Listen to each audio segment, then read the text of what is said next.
Oiê, tudo bem? Mais uma vez estamos aqui reunidos em nome da Fraternidade Espírita Caminho de Luz para mais uns minutinhos de aprendizado do Evangelho segundo o Espiritismo, que nada mais é do que uma coletânea dos ensinamentos de Jesus. Então, antes de a gente começar a nossa reflexão, nós vamos aos nossos recados. Em primeiro lugar, em nome da diretoria da Fraternidade Espírita Caminho de Luz, agradecemos a todas as doações recebidas nesse período todo de distanciamento social e as doações, as contribuições que têm chegado neste período são aquelas que estão fazendo com que a nossa casa se mantenha e que o nosso trabalho, ou que o trabalho de assistência social se mantenha. A assistência social é feita através da doação de cestas básicas às famílias cadastradas e a assistência ao grupo de gestantes. Então, as cestas básicas de setembro foram distribuídas e para o mês de outubro nós estamos com necessidade de óleo, arroz, de preferência em pacotes de 5 quilos, feijão, macarrão e enlatados. Nessa ordem mesmo, gente. Óleo, arroz, feijão, macarrão e enlatados. Sempre observando o prazo de validade dos alimentos para que dê tempo dessas doações serem reunidas em pacotes, em cestas básicas, distribuídas às famílias até o tempo de elas virem a consumir esses alimentos, ok? Queremos agradecer àqueles que têm contribuído como sócios colaboradores e pedimos para que você que é sócio colaborador convide aquele seu colega, aquele seu amigo para conhecer um pouco mais a respeito da nossa casa através dessas nossas oratórias virtuais, através da sua divulgação sobre os trabalhos que são feitos, sobre a assistência social que é feita, né, pela equipe da casa. E divulgue a casa e curta as nossas redes sociais, vá lá na nossa página do Facebook, aciona aí o sininho para que quando chegar a hora do Evangelho, a hora da oratória, às terças e sextas, às 20 horas, você seja avisado. Aqui embaixo a gente tem o telefone de contato da fraternidade e se você precisar falar com algum representante da casa, dá uma ligadinha que com certeza, mesmo que você não seja atendido na hora, deixa lá o seu recado que alguém vai responder.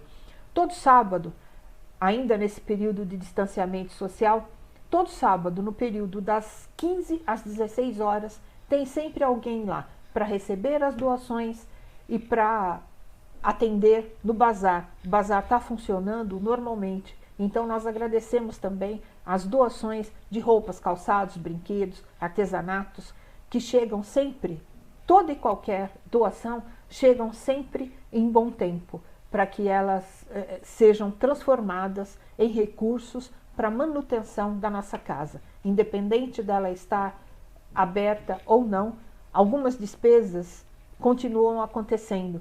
Então tem aluguel, tem IPTU, tem a prestação são 2 casas, uma é alugada, a outra é financiada. Então essas contas, elas vencem. E se não houver recurso, não vai dar para continuar. Então, agradecemos imensamente a todos aqueles que têm colaborado para a manutenção e para a existência, para a continuidade da nossa casa. Aos poucos, o atendimento presencial deverá ser retomado, mas a diretoria vai fazer uma divulgação de como isso vai acontecer, em que período vai acontecer, provavelmente de uma forma bastante restrita, mas aos poucos a gente vai retomando as atividades, ok? Então, nós agradecemos imensamente por todos aqueles que colaboraram e que continuam colaborando com todo o trabalho assistencial da Fraternidade Espírita Caminho de Luz. E agora nós vamos para o nosso Evangelho e para as nossas reflexões. Então vamos buscando a melhor posição nos nossos assentos e vamos elevando os nossos pensamentos ao alto, agradecendo mais uma vez a bondade divina pela oportunidade que nos é dada de estarmos aqui reunidos em seu nome, em nome do Mestre Jesus, com todo o amparo dos amigos espirituais das esferas superiores. E assim, agradecidos, vamos pedindo licença para dar por iniciado o nosso Evangelho, dizendo: Pai nosso, que estás nos céus e em toda parte, santificado, Pai, seja o teu nome. Venha até nós o teu reino, seja feita a tua vontade, assim na terra como no céu. O pão nosso de cada dia nos dai hoje. Perdoa, Senhor, as nossas ofensas, na medida em que nós vamos aprendendo a perdoar aqueles que porventura nos hajam ofendido. Não nos deixeis cair em novas tentações, mas se for possível, Pai, e se for do nosso merecimento, livra-nos de todo o mal. Que assim seja. Graças a Deus e graças a Jesus. Bom, nosso evangelho de hoje é do capítulo 26 do Evangelho segundo o Espiritismo, dar de graça o que de graça receber. Itens de 1 a 4.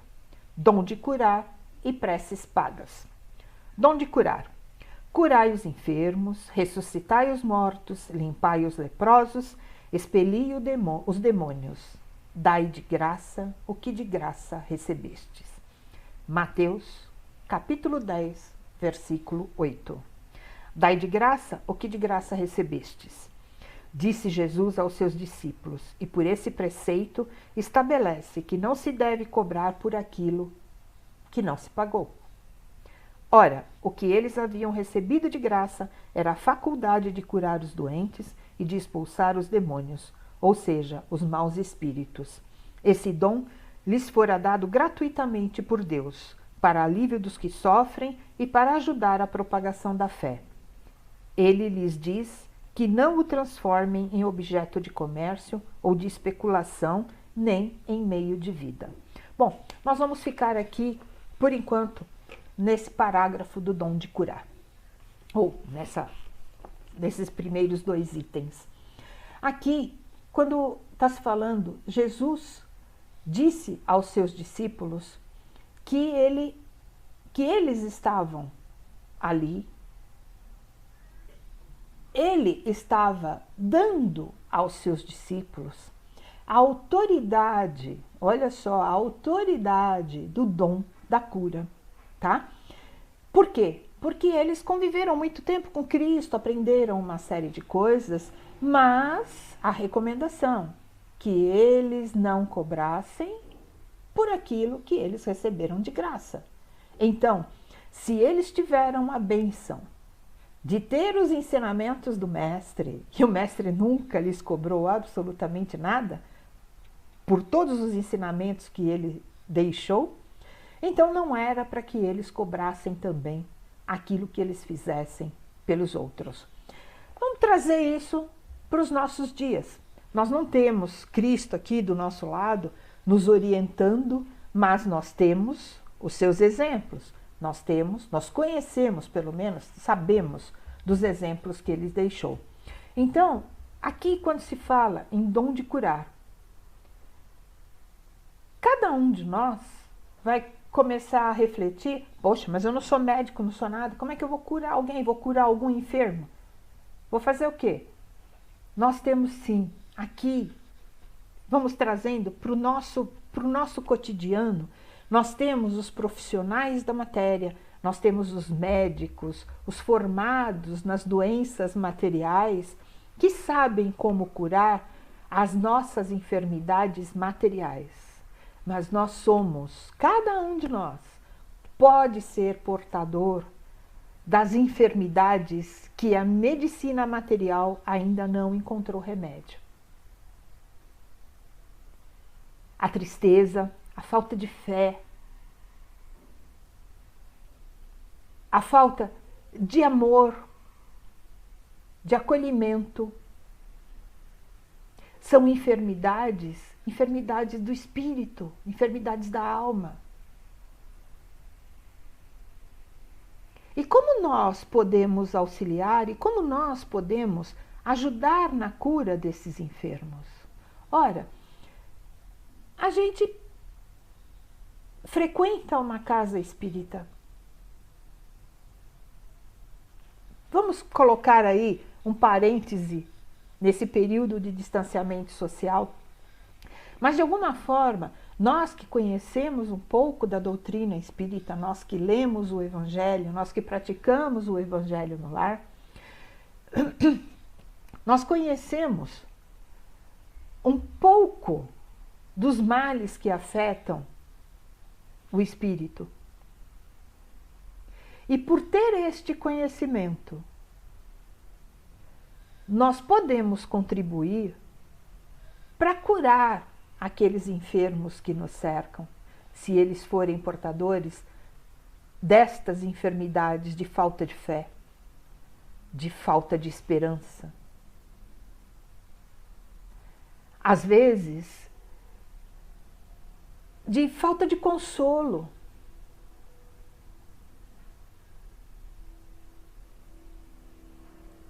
Nós recebemos esse conhecimento de graça. Kardec trabalhou na codificação para nos trazer tanta informação. Cristo esteve entre nós e nos deixou tantos exemplos. Por que não fazermos da mesma forma ou agirmos da mesma forma em benefício daqueles que nos cercam? Ai, tem aquele parente difícil, tem aquele irmão complicado. A vida em família, nesses tempos onde nós estamos assim, todos reunidos em casa, às vezes perdemos a paciência ou vemos as pessoas ficando mais entristecidas. Por que não buscarmos nos ensinamentos do Mestre, no nosso conteúdo, no amparo que nós recebemos, a palavra de consolo, a palavra de ânimo para dirigir para o outro? Por que não levarmos a caridade? E esse capítulo do Evangelho, ele trata essencialmente da caridade, mas aqui é a caridade moral. Vamos esquecer a caridade material. Aqui é a caridade moral mesmo, aquela que eleva, que traz alegria, que traz incentivo, estímulo.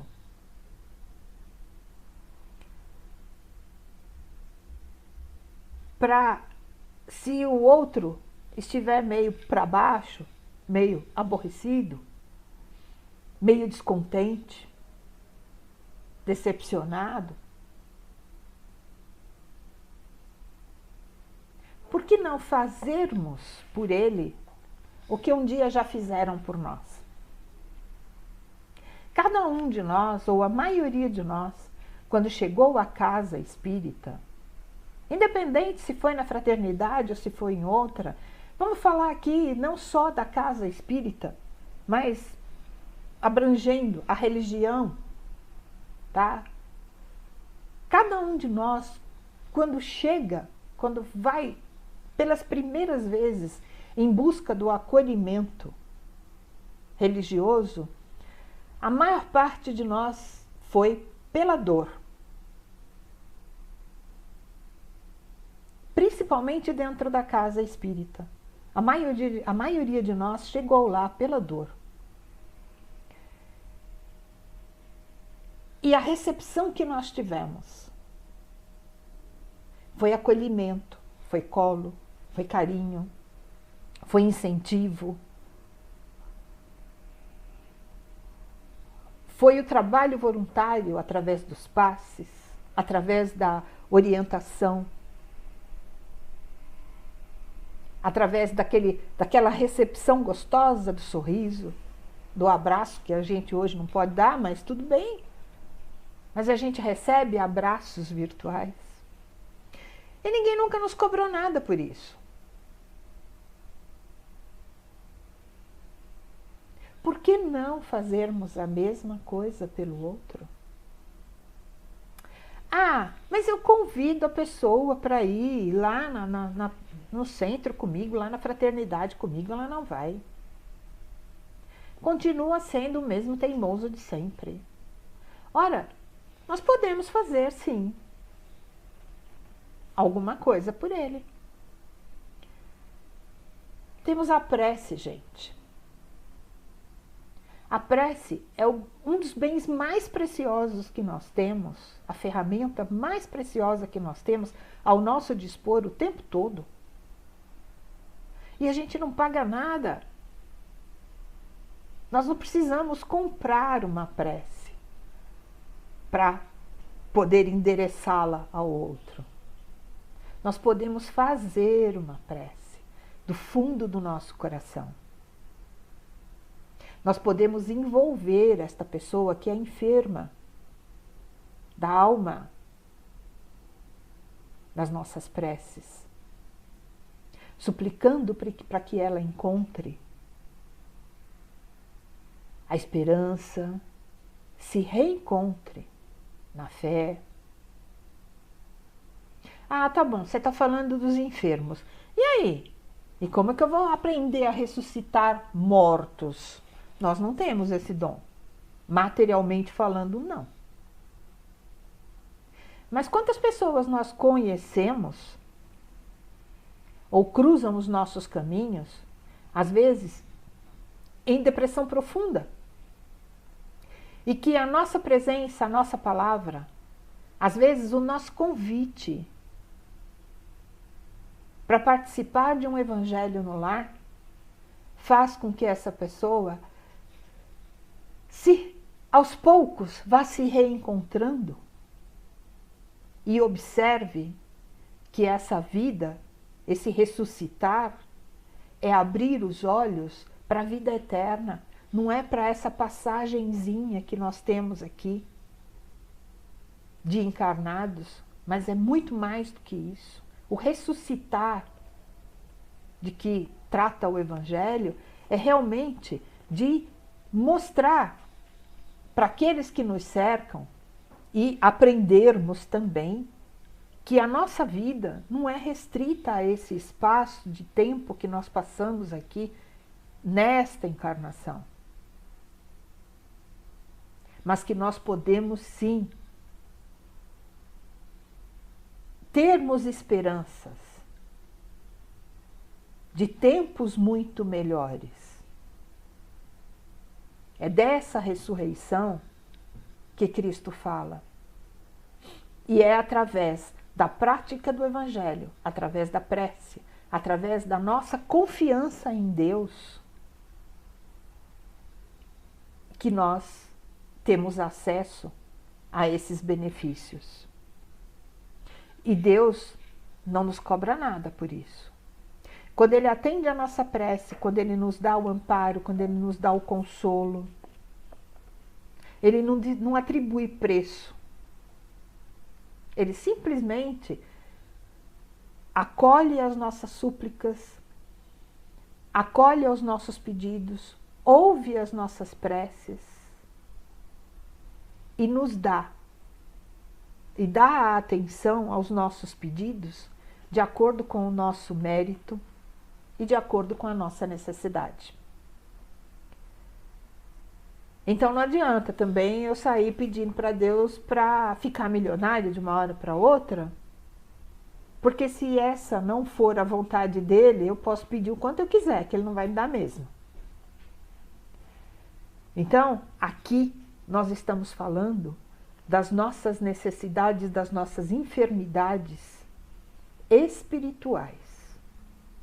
E se nós tivermos, tá, toda essa fé, toda essa certeza de que o amparo divino não nos falta,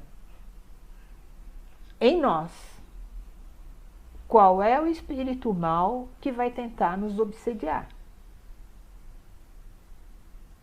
Porque aqui também se fala em tirar, expelir os demônios. E os demônios são nada mais, nada menos do que os maus espíritos, os nossos amiguinhos, brincalhões, obsessores que tentam nos tirar do prumo da fé, da gratidão, da prática da caridade e de tudo mais. Se nós nos mantivermos na linha da prática do bem e na certeza do amparo divino, da misericórdia do Pai, nós temos sim condição de ajudar, de auxiliar a aquelas pessoas que estão mais próximas de nós, vítimas dessas doenças,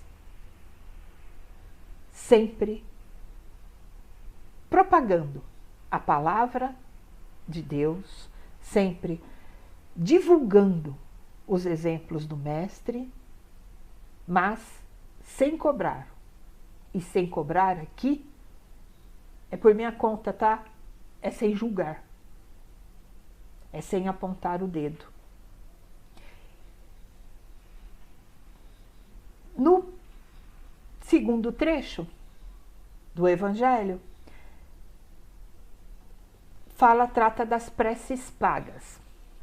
Estando, porém, ouvindo todo o povo, disse Jesus aos seus discípulos: guardai-vos dos escribas, que querem andar com roupas talares e gostam de ser saudados nas praças e das primeiras cadeiras nas sinagogas e dos primeiros assentos nos banquetes, que devoram as casas das viúvas, fingindo largas orações. Estes tais receberão maior condenação. Essa passagem está no Evangelho de Lucas, capítulo 20, versículos de 45 a 47. E semelhante em Marcos, capítulo 13, versículos de 38 a 40, e em Mateus, capítulo 23, versículo 14. Disse ainda Jesus: não façai que as vossas preces sejam pagas, não façais como os escribas, que a pretexto de longas preces devoram as casas das viúvas.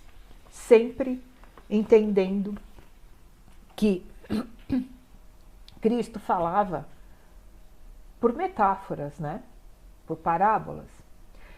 Aqui não era bem uma metáfora, porque o que aconteciam? Os escribas naquela época, a partir do momento que as mulheres enviuvavam, eles se achavam os sabichões, os portadores de dons especiais. Então, o que eles faziam? Eles se colocavam à disposição delas para tomar conta dos seus bens ou dos bens que o marido havia deixado, e em troca, certo? Eles tomavam conta, ou seja, tomavam para si, e em troca eles ofereciam o acolhimento espiritual, ou seja, eles prometiam as preces e prometiam os favores divinos, tá? Então, isso lá, naquela época. Hoje, a gente sabe que não é comum nas casas espíritas, pelo menos a gente desconhece essa prática. Mas existem aí os falsos cristos e falsos profetas que cobram pelas benesses que, teoricamente, eles poderiam conseguir junto a Deus. Deus não tem tabela de preço para o amor dele, para a misericórdia, para o bem que ele quer a cada um de nós, de seus filhos, tá? Então, ele não deu autoridade a nenhum ser vivente aqui na Terra de cobrar pelas bênçãos que ele possa conceder a cada um de seus filhos. Preces pagas, lá naquela época, quanto maior fosse a duração da prece, maior era o valor que se tinha que pagar àqueles que faziam as preces. Então, o que significa que aqueles que tinham maior poder econômico provavelmente seriam os mais beneficiados, o que não é verdade. A gente sabe, entre nós, aqui, nos tempos de hoje, que não adianta eu ter uma fortuna, que Deus não vai me dar mais bênçãos por aquilo que eu tenho no bolso ou por aquilo que eu tenho acumulado no banco, no cofre, ou seja lá onde for. Às vezes é bem o contrário. Deus vai me dar, Ele vai me favorecer de acordo com aquilo que eu for, de acordo com a caridade, de acordo com o meu comportamento. E não me dá autoridade, aliás, não dá autoridade a nenhum de nós, de cobrar pela caridade que é feita, por aquilo que é distribuído. Então, é assim, não nos enganemos, não nos deixemos enganar e nem tentemos enganar a quem quer que seja, cobrando pelo nosso trabalho voluntário, cobrando pela prática do bem que nós possamos fazer. Porque na medida em que nós praticamos o bem, nós somos os primeiros beneficiados da bondade divina. Então a nossa recompensa, ela já acontece automaticamente, desde que a nossa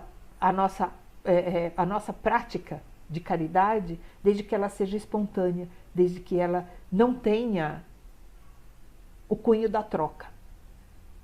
Desde que eu não coloque uma condição para Deus. Olha, eu vou ali trabalhar hoje no hospital, na creche, no asilo, mas Deus, você está olhando por mim, né? O que você vai me dar em troca?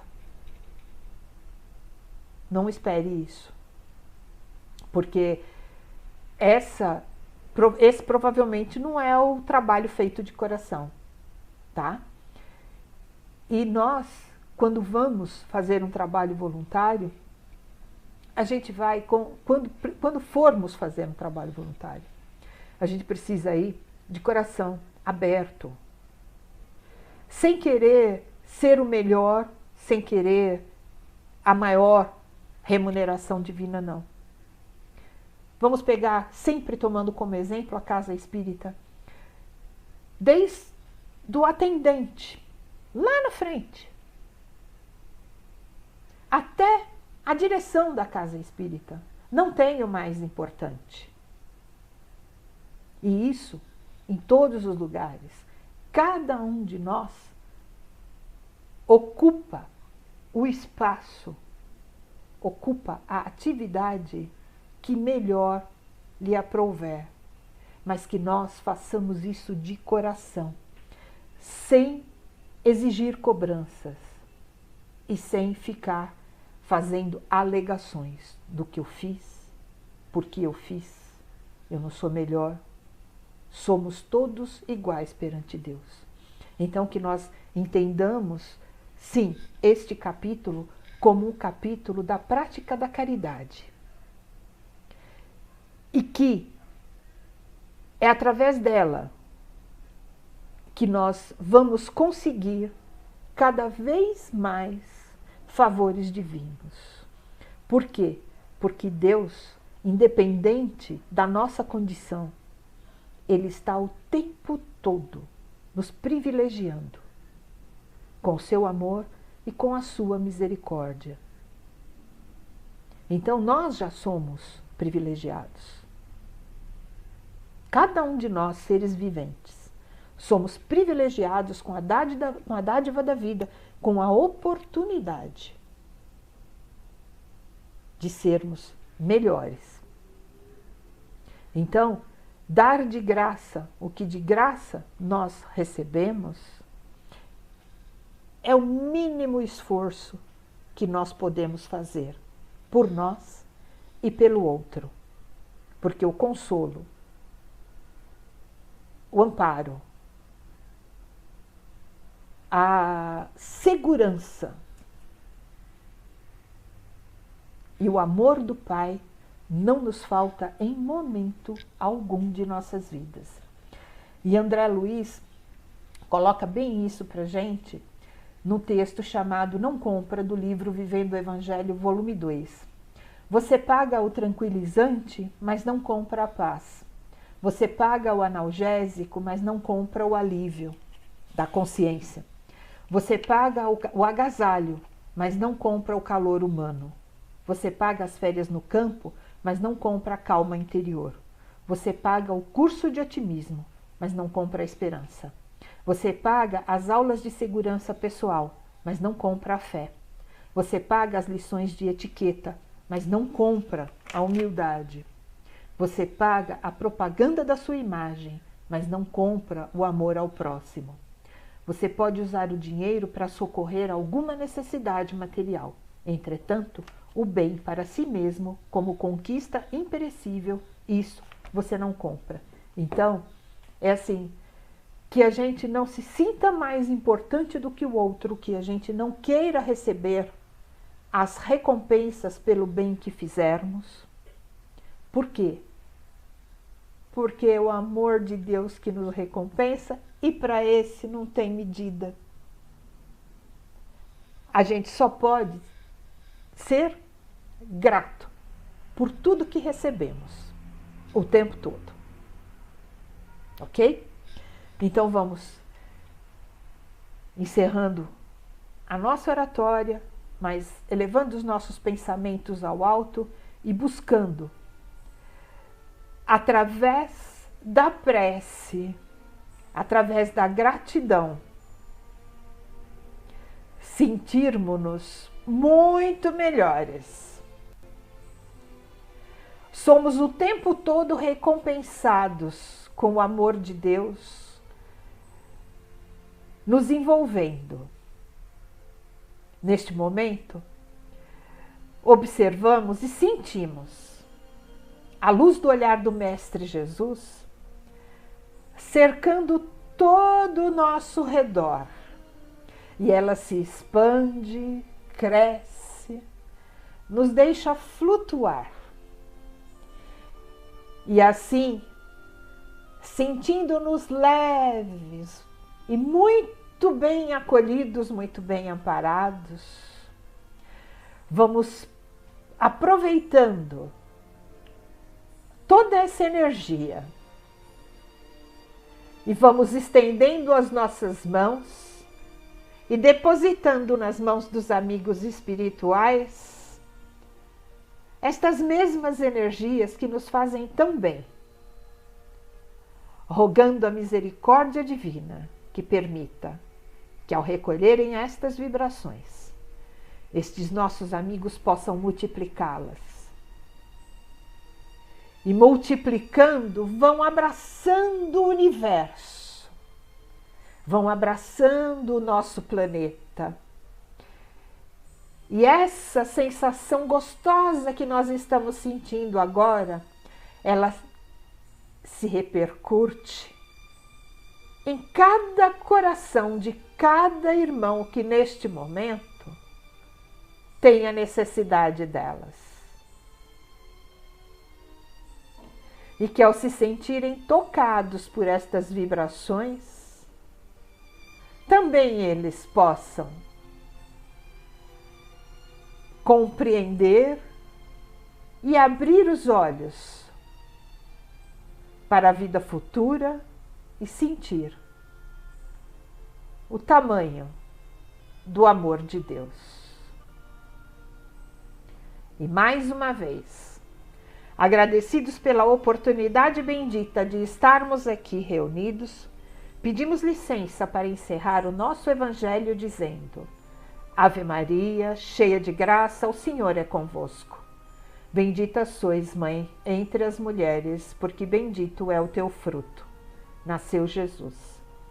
Santa Maria, Mãe de Jesus, olha por nós, roga por nós, agora e na hora da nossa libertação. Que assim seja, graças a Deus e graças a Jesus. Meus amigos, muito obrigado e até a nossa próxima oportunidade. Um beijo no coração de cada um. Fiquem com Deus.